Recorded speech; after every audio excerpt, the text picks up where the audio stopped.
of the United States of America, Joe Biden. Presiden terpilih Amerika Serikat Joe Biden hari ini akan dilantik menggantikan Presiden Donald Trump.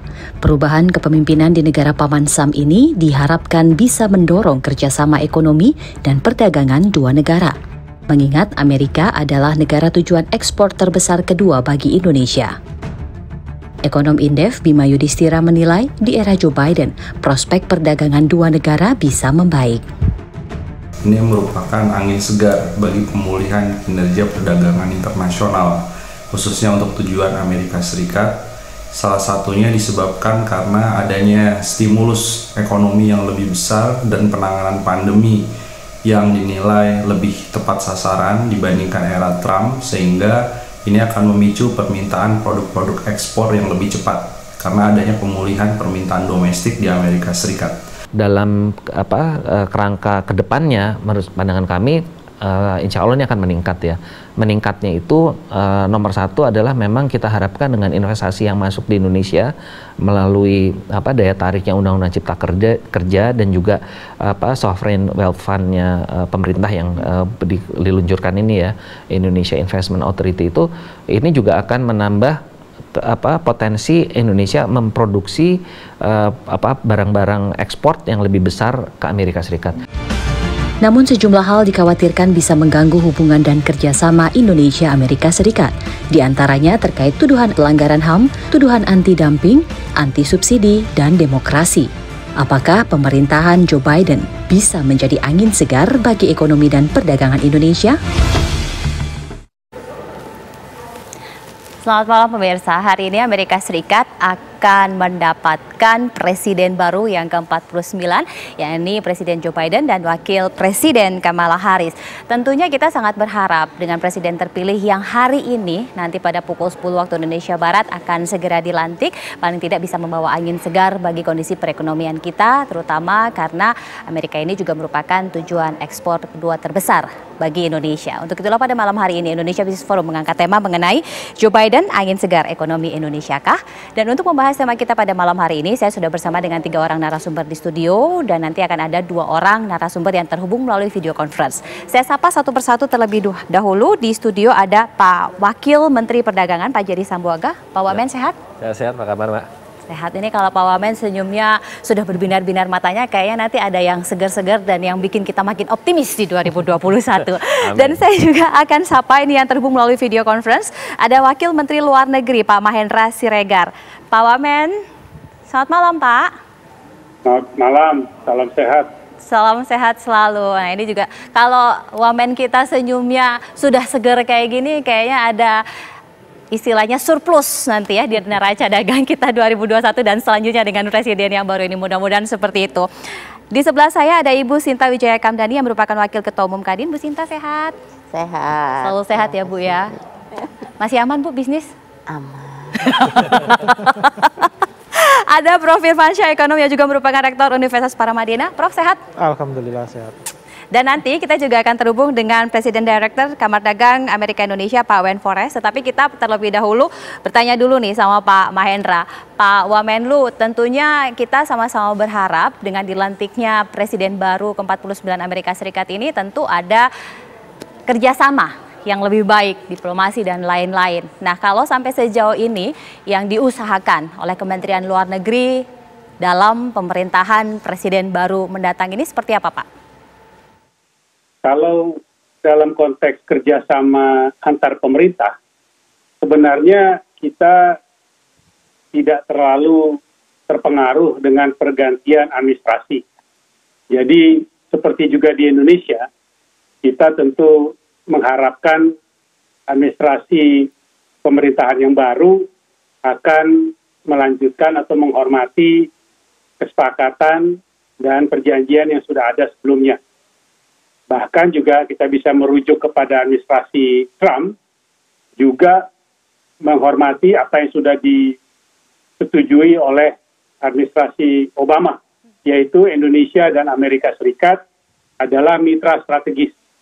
Dan dalam konteks itulah saya juga yakin bahwa pada administrasi Presiden Biden, Kamala Harris, kita akan terus memiliki hubungan kemitraan yang strategis dan peningkatan hubungan investasi, perdagangan, dan kerjasama ekonomi lain.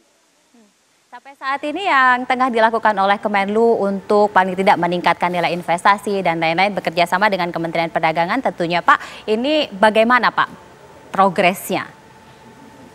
Saya rasa kita pemerintah Indonesia dilihat secara keseluruhan ya, tidak ada Kementerian Luar Negeri, Kementerian Perdagangan, Kementerian Pertanian, tapi secara keseluruhan adalah sinergis dan punya visi dan tentu tujuan yang sama. Nah, kalau dilihat dalam konteks yang paling terakhir, justru menarik. Di saat kondisi perdagangan ekonomi dunia melemah, yang ditunjukkan dengan tingkat perdagangan dunia turun nilainya sekitar 12% keseluruhan. Dan juga dalam konteks nilai ekspor Indonesia tahun 2020 dibandingkan tahun sebelumnya turun sekitar 2,6%, justru nilai perdagangan Indonesia, khususnya ekspor Indonesia ke Amerika Serikat, meningkat dengan 4,6%. Nah, jadi sebenarnya di tengah pandemi pun ada peluang di tujuan-tujuan tertentu yang memiliki potensi untuk ditingkatkan. Dalam hal ini termasuk Amerika Serikat, dan saya rasa pasca ataupun menjelang berakhirnya atau ditanganinya dengan lebih baik kondisi pandemi ke depan, maka 2021 dan seterusnya tentu prospeknya akan lebih baik lagi dari yang sudah kita capai sekalipun pada saat pandemi. Memang kalau untuk investasi kita lihat secara menyeluruh turun dan itu dapat dipahami. Namun kita lihat juga nanti ekspektasi dan prospek yang besar ini tentu juga memberikan sentimen baik. Plus di dalam negeri kita lakukan pekerjaan rumah kita dengan sebaik-baiknya dan memprioritaskan penerapan Undang-Undang Cipta Kerja dengan peraturan-peraturan yang konsisten dan pelaksanaan yang juga sejalan dengan visi dan tujuan dari undang-undang itu sendiri. Kita geser ke Pak Wamendak karena tadi sempat di-mention oleh Pak Wamenlu, ada peningkatan ya Pak ya, benar ya, ekspor kita ke Amerika Serikat. Betul. Tapi secara detail yang akan kita dorong untuk bisa terus meningkat, ini apa aja ya Pak? Jadi memang betul tadi yang disampaikan oleh Pak Wamenlu ya, bahwa hubungan kita dengan Amerika Serikat itu kan baik ya, dan juga beberapa keuntungan dan juga manfaat dan juga benefit yang memang sudah kami capai, baik itu di administrasi yang sebelum-sebelumnya mulai dari zaman Obama sampai juga dengan yang terakhir ya, zaman Trump ya. Salah satu fasilitas mungkin yang juga mungkin sudah sempat di-mention oleh Pak Wamenlu ya, adalah salah satu adalah GSP, perpanjangan GSP yang berhasil diperpanjang ya untuk Indonesia ya, dari sekian banyak negara yang memang tadinya mendapatkan fasilitas GSP, Indonesia satu-satunya ya mendapatkan perpanjangan itu, dan dari situ kita banyak mendapatkan benefit. Salah satunya adalah sekitar 3.570 tarif produk untuk tarif itu mendapatkan tarif yang sangat boleh dibilang sangat beneficial buat kita ya, walaupun memang dari 3.500 itu mungkin memang belum semuanya untuk Indonesia dimanfaatkan, tetapi itu menunjukkan bahwa dari perspektif perdagangan dan juga dari segi volume perdagangan itu kita dimudahkan ya, dan juga tentu akan mendapatkan banyak fasilitas seperti itu selanjutnya. Dan perlu juga saya sampaikan bahwa neraca perdagangan Indonesia dengan Amerika Serikat Januari sampai dengan Desember 2020 lalu itu mengalami surplus ya, dan juga itu senilai 9,0 miliar US dollar ya, dengan ekspor kita yang mengalami peningkatan 2, sekian persen ya, dengan banyak memprioritaskan di produk-produk olahan seperti elektronik, furnitur, produk olahan kayu dan sebagainya.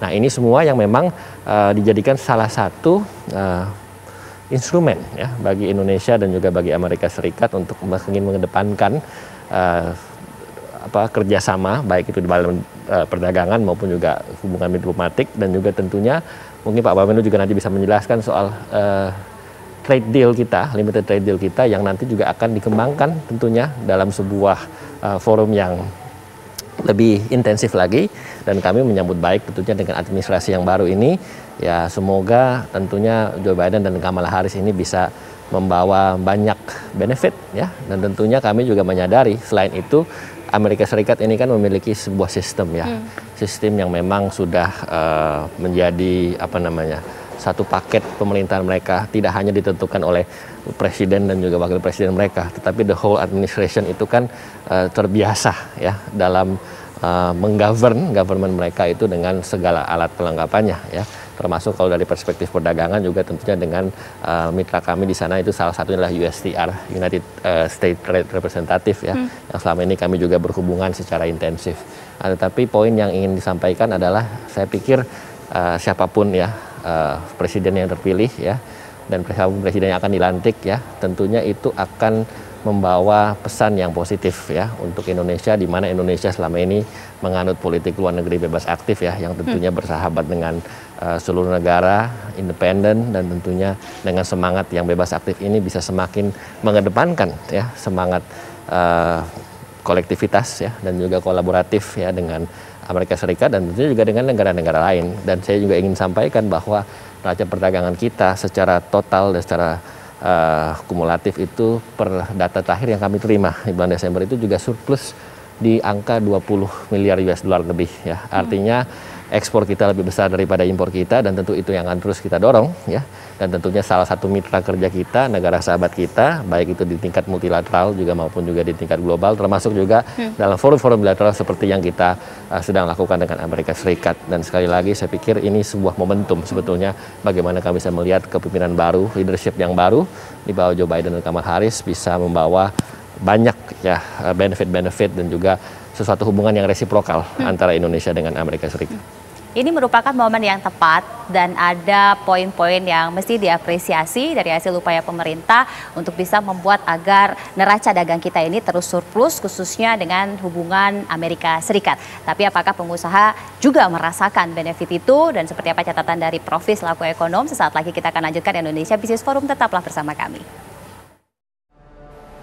Presiden ke-45 Donald Trump tadi juga baru saja menyampaikan pidato terakhirnya dan mengucapkan salam perpisahan karena sebentar lagi kita akan menyambut Presiden ke-46 Joe Biden beserta dengan Wakil Presiden Kamala Harris. Tapi apakah memang seperti yang tadi disampaikan oleh para wamen ini, hal-hal baik tersebut ini juga dirasakan oleh pengusaha? Bu Sinta, gimana Bu Sinta? Kita coba tanya sama Bu Sinta.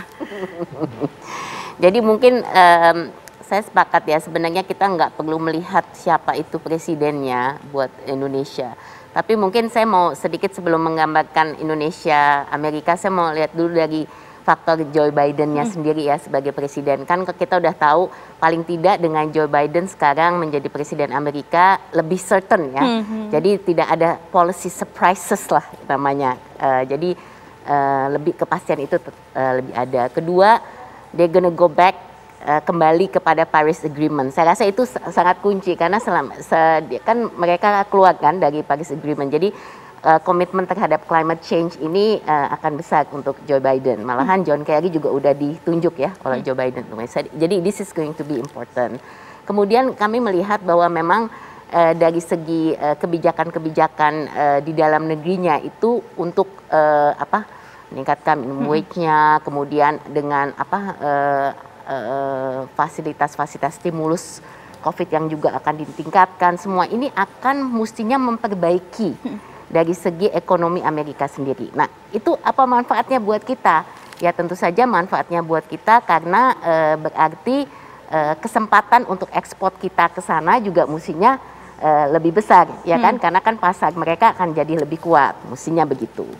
Nah, kemudian kita juga melihat tetap di dalam Joe Biden selalu mengatakan kampanyenya itu America lead, as a leader, jadi America lead first. Jadi apapun dia tetap akan mengedepankan America first. Itu tetap akan ada di Joe Biden. Sehingga itu juga harus kita perhatikan dalam mengedepankan yang namanya fair trade. Gitu. Jadi kita nggak bisa lihat hanya soal free trade, tapi fair trade.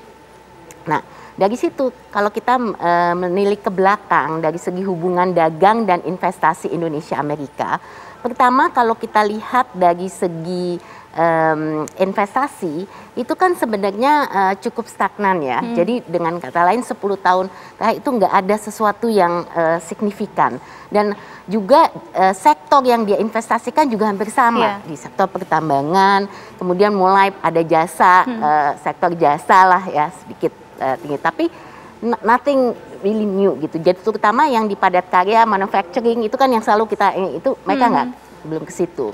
Nah itu juga mesti diperhatikan. Jadi walaupun buat Indonesia Amerika itu nomor 7 untuk investasi, tapi kita belum bisa menarik investasi yang cukup signifikan di luar daripada sektor yang saya sebutkan itu. Itu harus menjadi pertanyaan. Tantangannya kenapa mereka belum masuk ke Indonesia, padahal mereka masuk ke negara-negara tetangga kita seperti Vietnam, Malaysia, Thailand dan yang lain-lain. Jadi itulah kenapa kemudian Presiden juga menanyakan kok bisa gitu, kenapa relokasi kemarin trade war jadi belum ada dampaknya ya Bu.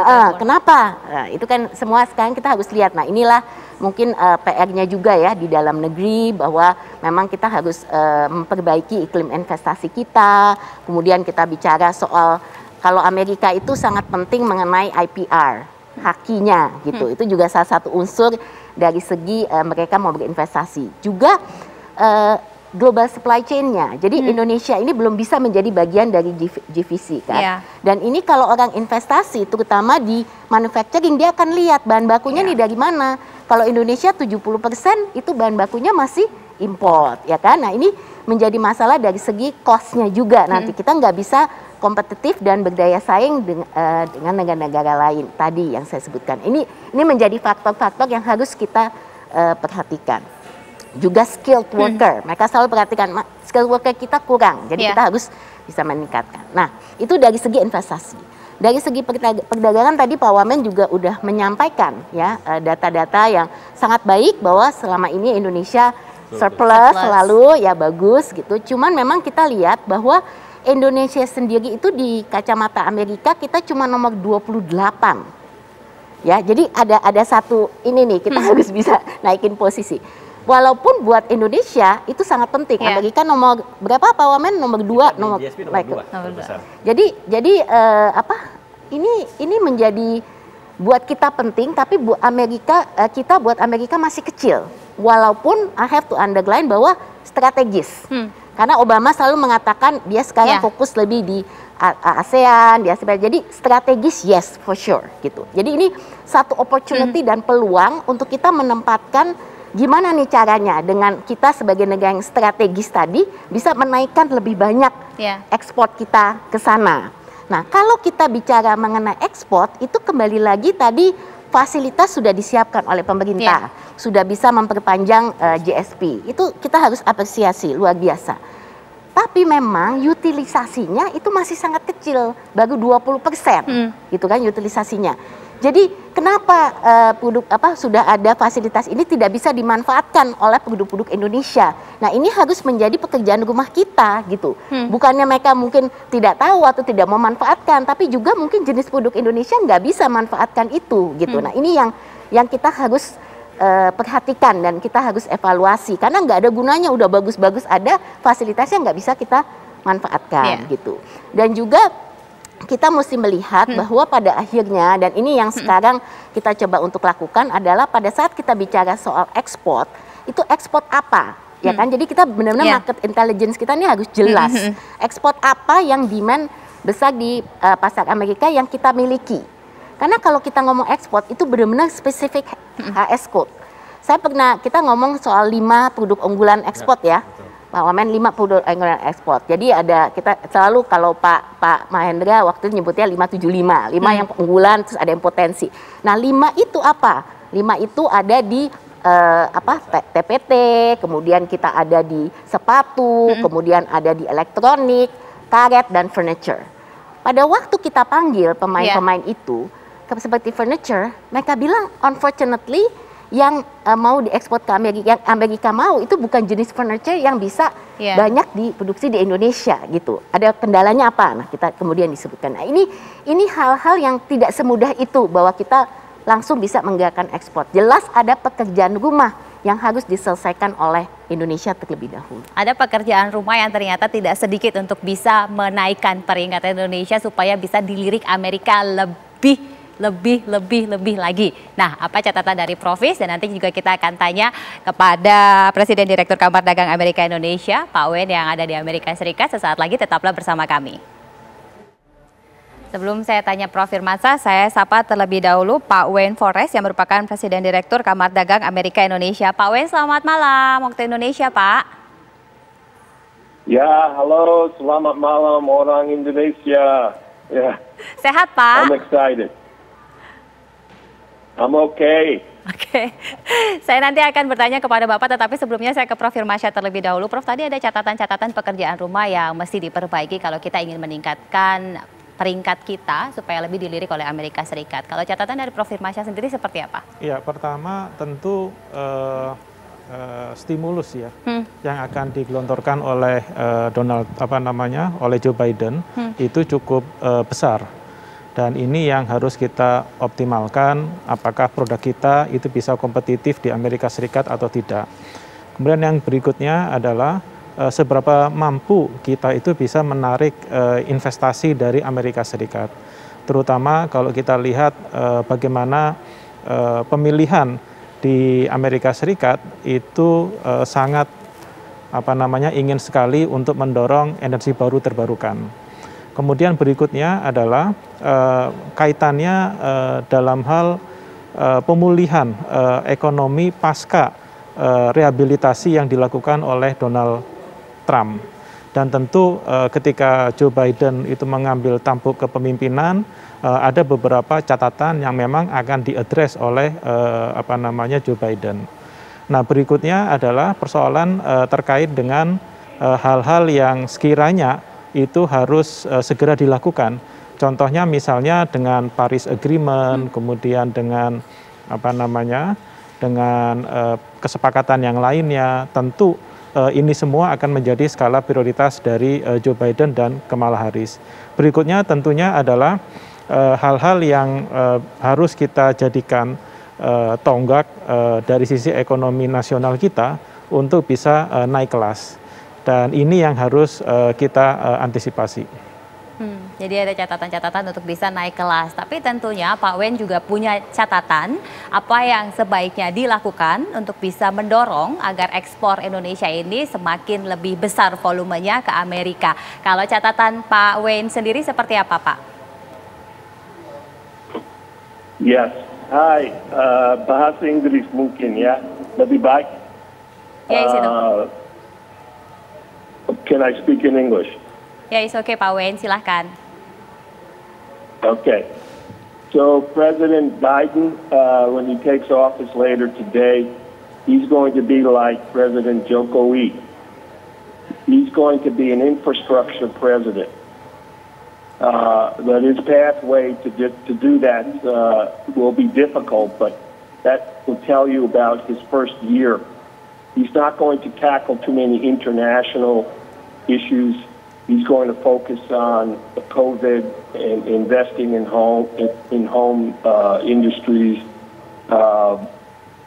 International trade will be thought of and worked on at a lower level in his government for a while. You'll see some more diplomacy in the State Department under him, but he himself and his top people will focus on the U.S. to start with. With trade with Indonesia, right now, there's a good demand for some products that Indonesia could supply to the United States, especially personal protective equipment. We've been relying a lot on China, and I think Indonesia has an opportunity to supply big buyers, state governments and the federal governments with masks, suits, and gloves right now, because this is the need right now. I think you'll see Biden eventually traveling internationally, but not maybe in the first year. And I expect that he would focus on ASEAN and in Indonesia and attend major events in the region. But he'll have to work a little bit on things at home before he can even turn his attention to that. Jadi ada catatan-catatan, kita langsung saja konfirmasi ke Pak Mahendra. Pak Mahendra, ini tadi sudah ada catatan baik dari Provis, kemudian Bu Sinta, dan juga dari Pak Wayne sendiri. Nah, kalau menurut Pak Mahendra, upaya yang sudah dilakukan pemerintah untuk bisa membuat peringkatnya naik kelas, nah ini pemerintah mengupayakan sampai sejauh mana, Pak? Kalau kami melihatnya, dilihat dari kacamata peningkatan daya saing dan juga tentu efisiensi dan kemampuan ekonomi dalam negeri kita untuk memperbaiki iklim investasi. Jadi bukan semata-mata dalam konteks apa yang terjadi di Amerika Serikat. Karena apa yang terjadi di Amerika Serikat atau di negara lain seringkali tidak di dalam kontrol kita. Tapi sebaliknya apa yang kita bisa lakukan justru perbaikan di dalam negeri. Nah, dalam konteks itu yang kita harus perhatikan tentu adalah perubahan ekonomi global. Baik dari segi akan lebih kuat harapannya untuk tumbuh pada tahun ini dan tahun-tahun ke depan, tapi juga perubahan yang mendasar dalam struktur kekuatan ekonomi global. Pada saat ini, ekonomi Asia secara keseluruhan itu sudah masuk kepada 51% total produk domestik bruto dunia.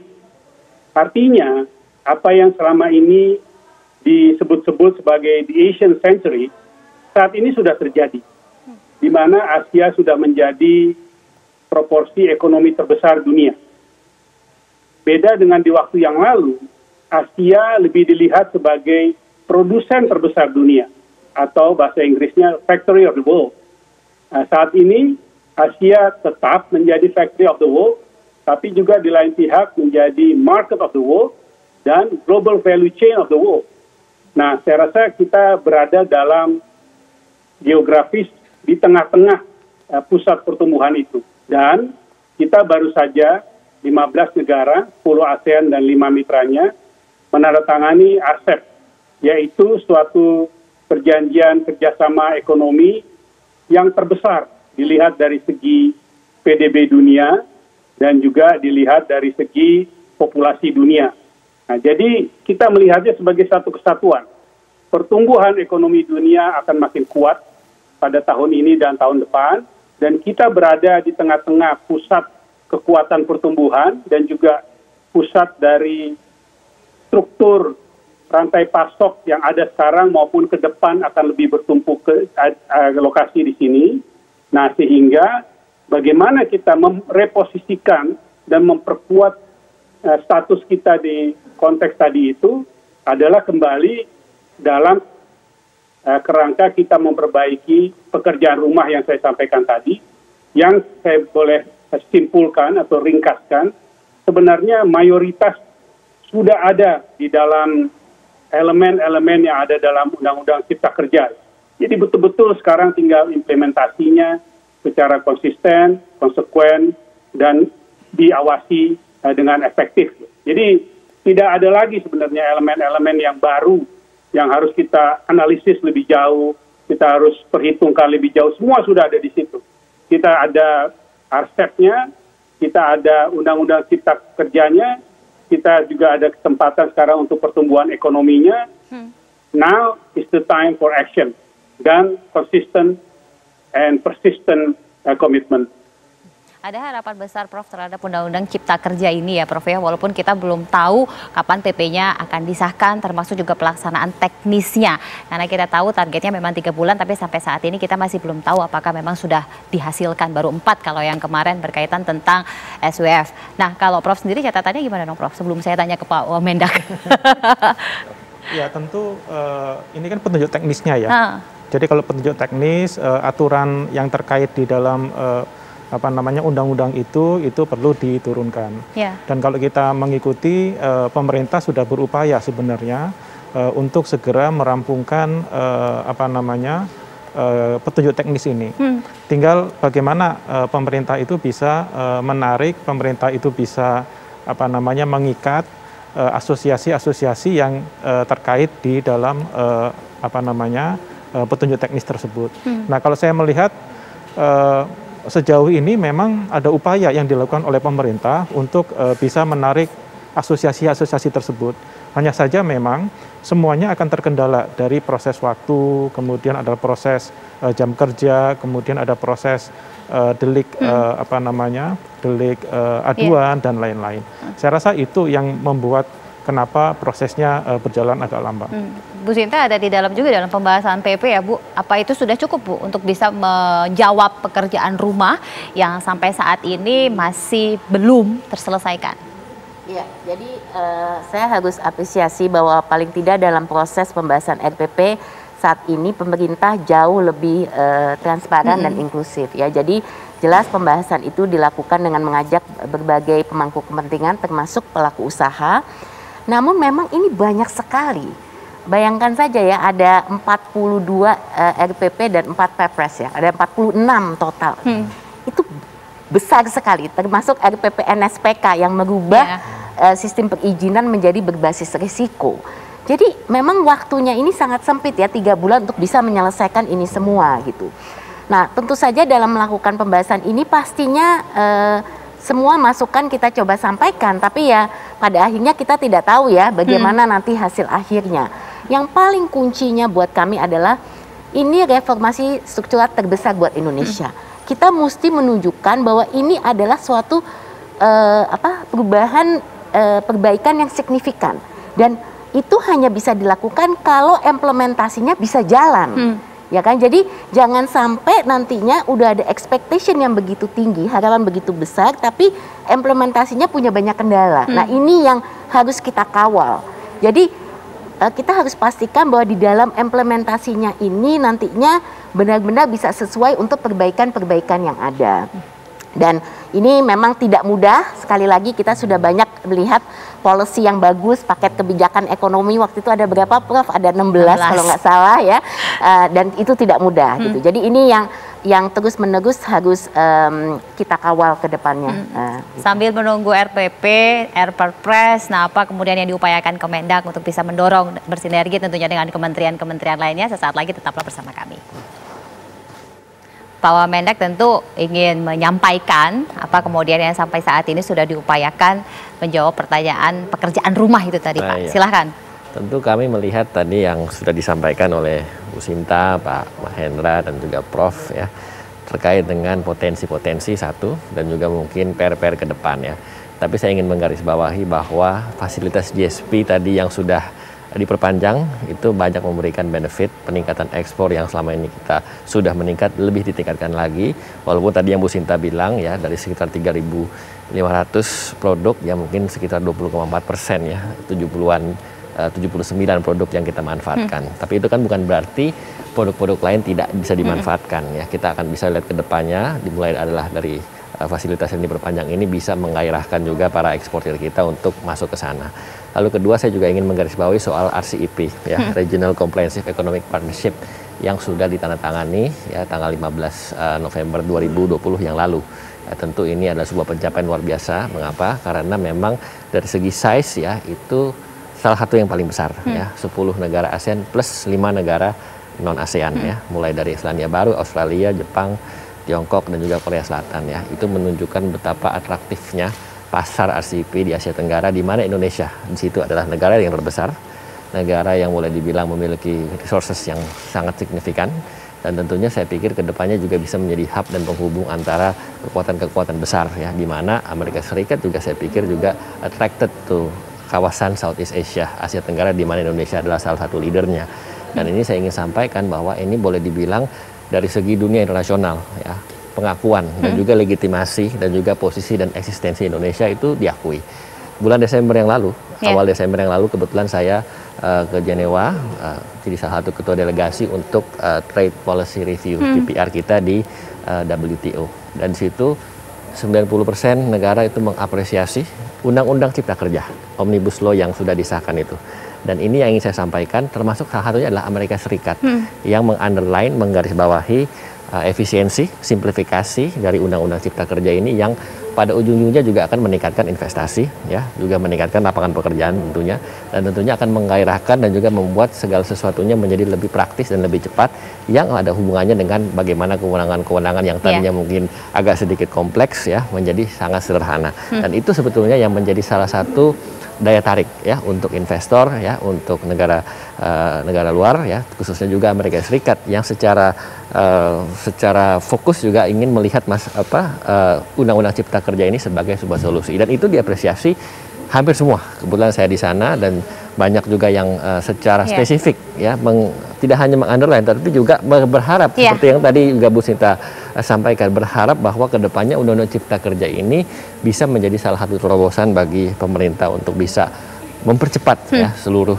aset-aset di dalamnya termasuk dalam penekanan investasi. Dan ini juga ingin saya sampaikan Kemendak, Kementerian Perdagangan, kan kami kan punya perwakilan-perwakilan ya di kurang lebih di 31 negara ya, mulai dari atas perdagangan dan juga ITPC, Indonesia Trade Promotion Center ya. Tentunya mereka-mereka ini juga lah ujung tombak yang juga selama ini tidak hanya untuk negara-negara besar saja, tetapi negara-negara yang bahkan negara-negara yang ada di sektor non tradisional ya, yang menjadi ujung tombak untuk bisa mempromot ya, untuk melakukan marketing, untuk melakukan penekanan-penekanan dan juga terobosan-terobosan dalam mempromosikan produk ekspor. Dan ini terus-menerus dilakukan dan sampai saat ini seperti yang tadi sudah saya sebutkan di awal, neraca perdagangan kita surplus 20 miliar US dollar lebih, yang menunjukkan ekspor kita lebih besar daripada impor kita, sesuai juga dengan arahan Pak Presiden bagaimana kita bisa mentransformasi. Seperti juga mungkin Pak Mendak sering katakan ya, mentransformasi dari sebuah negara yang mengekspor bahan-bahan raw materials menjadi bahan-bahan yang sudah diolah dan setengah jadi dan 3/4 jadi dan bahkan jadi. Dan itu juga kita buktikan, mungkin juga media-media sudah memberitakan bahwa ada banyak raw materials kita yang selama ini kita coba preserve dan kita fokus dalam sebuah produk-produk yang lebih sudah diolah seperti misalnya nikel ya, yang mungkin juga banyak yang sudah disampaikan. Nah, ini salah satu contoh bagaimana ya strategi-strategi dan juga kedepannya, apalagi melihat Joe Biden dan juga Kamala Harris ini yang saya lihat dan saya juga sering saksikan berapa kali kutipan-kutipannya di media-media, mereka ini lebih menekankan aspek-aspek kolaboratif ya, lalu kerjasama ya, karena dari Partai Demokrat ini yang saya lihat di Amerika Serikat ini kan penekanannya lebih kepada joint cooperation ya, bukan yang sangat insidental atau situasional seperti Donald Trump yang agak sedikit hilarious gitu ya, tapi ini kan lebih banyak mengedepankan institusionalisme. Nah, Joe Biden dan Kamala Harris ini kan berangkat dari pendekatan seperti itu, di mana Indonesia itu sebagai negara yang besar dan juga yang berdaulat, yang by the way ya nomor 4 terbesar di dunia dari segi populasi, the third largest demokrasi setelah India dan juga Amerika Serikat, memiliki banyak resources yang appealing dan juga atraktif untuk Amerika Serikat, di mana mereka juga memiliki sikap untuk memanfaatkan kolaborasi itu ya, sehingga saya pikir ini momen yang baik dan juga positif, tidak hanya dari segi perdagangan tetapi juga dari segi hubungan politik ya, hubungan bilateral yang kedepannya itu bisa membuat Indonesia dan Amerika Serikat akan menjadi semakin lebih baik. Apalagi yang kemudian dibutuhkan, nanti kita coba tanya sama Pak Wen usai jeda, tetaplah bersama kami. Kita lanjutkan diskusinya. Pak Wen, tentu kita ingin tahu apa lagi yang mesti diupayakan supaya di pemerintahan Joe Biden nilai ekspor volumenya dari Indonesia ke Amerika ini bisa semakin meningkat, Pak. Okay. So the question is about the prospect for exports in the Biden administration, yeah? Did I hear that correctly, Bu? Yeah, Pak. Yeah? Okay. So first of all, demand, consumption, they're tied together. We need more demand in the American economy. That will help Indonesian exports. We need consumption to grow. So expect that to happen now because we're getting vaccines into the bloodstream of America. That will lead to more people going back to work, making other kinds of purchases that they don't usually make. So that number one, that's going to improve. Under Joe Biden, there are some things that are still question marks that I want to point to. One is his climate change policy, which is an environmental policy. It's not clear yet what the attitude of the people that he will put in government will be about some of the exports that Indonesia does have that could challenge climate change policy. And of course, many people on this call, including Pak Mahendra, know this very well. Under Obama, there was challenges to Indonesia's wood products and palm oil that could come back, and we've never really solved, to my satisfaction, some of these issues with palm oil especially. Indonesia could provide more biofuel to the United States than it does, and it's still a challenge there. Another thing that could come up is labor issues. They receded under President Trump, but that could come back, and there could be, again, challenges to Indonesia's GSP from labor.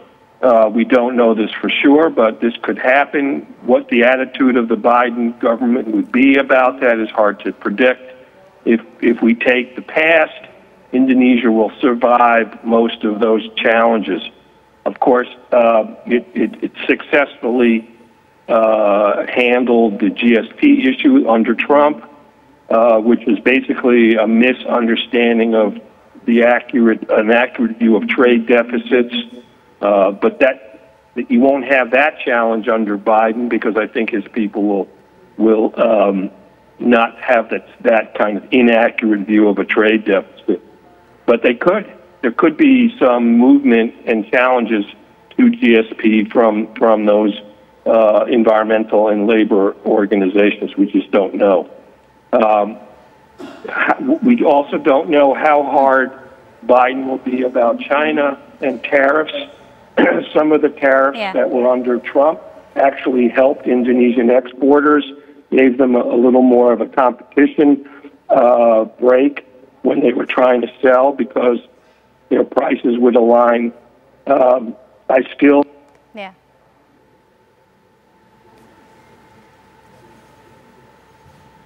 Pak? Ya, sepertinya ada masalah audio di sana. Nanti kita akan coba perbaiki. Bu Sinta, dari yang baru singkat itu ada mau ditambahkan sedikit sebelum saya ke Pak Mahendra? Ya, jadi pertama saya mau komentarin sedikit mengenai yang tadi sustainability product ya. Jadi memang nanti dari standar sertifikasi ini pasti perlu banyak dukungan dari pemerintah untuk produk-produk ekspor Indonesia. Tapi saya mungkin sedikit mau menambah apa yang kami lakukan saat ini, karena ini yang paling penting ya. Jadi kerjasama pelaku Indonesia dengan pelaku Amerika melalui Kadin Apindo dan US Chamber of Commerce. Jadi memang di sini kami ada program yang untuk enhancing competitiveness melalui sourcing and investment. Ini sangat penting karena sekarang di mapping dengan jelas ya produk-produk demand untuk ekspor ke Amerika ini, dari Amerika sendiri apa saja yang diimport ya, dan siapa saja importernya di Amerika gitu. Sehingga ini yang kita harus matching dengan jelas. Jadi spesifik AS code-nya apa saja, kemudian kompetitor kita di Amerika untuk produk-produk tersebut siapa. Jadi ini yang di-identify, dan ini strategi yang sedang kita buat bersama. Pertama untuk sourcing-nya produk-produk tersebut, kemudian kita juga mencari counterpart di sebelah sana. Dan yang paling penting adalah yang tadi, kita kadang-kadang melihat ekspor, kita juga mesti melihat import. Karena Amerika akan mengharapkan, oke, kalau kita mau lebih tinggi ekspor tekstil, TPT, kita harus import mungkin lebih banyak kapas, cotton dari Amerika. Jadi ini yang namanya win-win ini yang harus lebih banyak kita lakukan. Dan ini saya rasa bekerja sama dengan semua pemerintah maupun pelaku usaha dengan base data yang sama. Ini sangat penting, dan dari situ kemudian juga akan keluar peluang-peluang investasi. Karena investasi juga sama. Dalam segi trade tadi adanya trade war, walaupun mungkin akan trade war ini akan lebih lunak gitu, tapi tetap akan ada masalah-masalah dengan China. Contohnya perikanan Indonesia selama trade war itu sudah naik lebih dari 50% ekspornya ke Amerika. Jadi ini semua hal-hal peluang yang sebenarnya bisa kita lihat lebih lanjut, tapi harus benar-benar kita fokus dan kita perhatikan gitu. Nah ini yang saya rasa saya mau tambahkan, bahwa kerjasama ini dari B2B-nya ini juga sangat penting, dan ini perlu terus dukungan dari pemerintah juga. Baik, saya akan minta tanggapan dari Pak Mahendra sekaligus closing statement dari Anda. Silakan Pak. Kalau yang terkait dengan isu-isu yang diangkat tadi, masalah lingkungan hidup, tenaga kerja, ataupun lain-lain, Indonesia sebenarnya adalah negara demokrasi yang dilihat dari segi jumlah pemilihnya itu lebih besar daripada Amerika Serikat. Waktu saya jadi duta besar di Amerika Serikat, saya mengatakan bahwa de facto tahun 2019 Indonesia is the largest presidential democracy in the world. Jadi isu-isu tadi pasti di negara demokrasi manapun akan diperhatikan. Jadi kita tidak ada persoalan untuk berbicara mengenai lingkungan hidup, tenaga kerja, ataupun isu-isu sosial lainnya. Persoalannya adalah kalau isu-isu tadi dipakai untuk memproteksi atau menjadikan tameng untuk menuju pada soal-soal perdagangan itu sendiri, seperti yang dilakukan oleh negara-negara lain. Nah, ini yang harus kita bedakan. Apakah itu isu yang objektif, dan Indonesia memang siap karena kita adalah negara demokrasi yang menjunjung tinggi nilai-nilai penting dari keberlanjutan itu tadi. Nah, yang kedua, tadi Pak Wayne juga mengatakan bagaimana dengan US-China trade war. Ya, lagi-lagi kita mau bahas pagi, siang, sore, malam, mungkin itu tergantung dari US dan tergantung dari China-nya kan, bukan tergantung kitanya. Tapi faktanya adalah, lagi-lagi tahun 2020, ekspor kita ke Amerika Serikat naik 4,6%, ekspor kita ke China naik 15,5%. Jadi trade war tidak trade war, sebenarnya kita tetap bisa mempertahankan kinerja ekspor kita, ekonomi kita, selama kita pun secara konsisten menerapkan politik luar negeri yang bebas aktif, dalam arti tidak memihak. Dan untuk Indonesia bukan berarti oportunistik. Karena negara-negara lain ada juga yang memainkan pola seperti itu, tapi sebagai oportunis. Kalau Indonesia tidak, we are by principle dan amanah konstitusi. Dan semua tahu, Amerika tahu, China tahu.